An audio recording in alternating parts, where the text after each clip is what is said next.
CR Would design Jenny na. could still say the same line? Well, nung ginagawa namin yung movie, lagi akong tinatanong ni Ate Van kung naniniwala naman kasi siya na walang mas nakakilala sa character ko kung hindi ako dahil ako na yung nagpo-portray.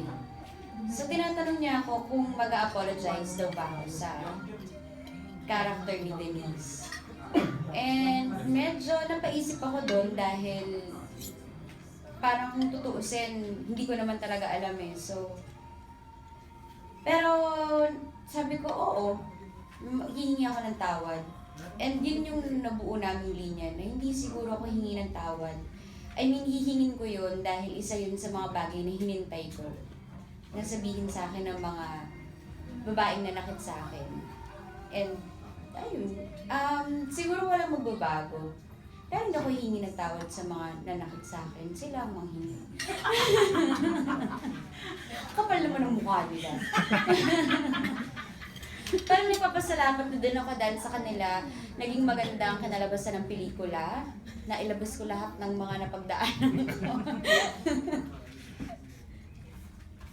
Oh, do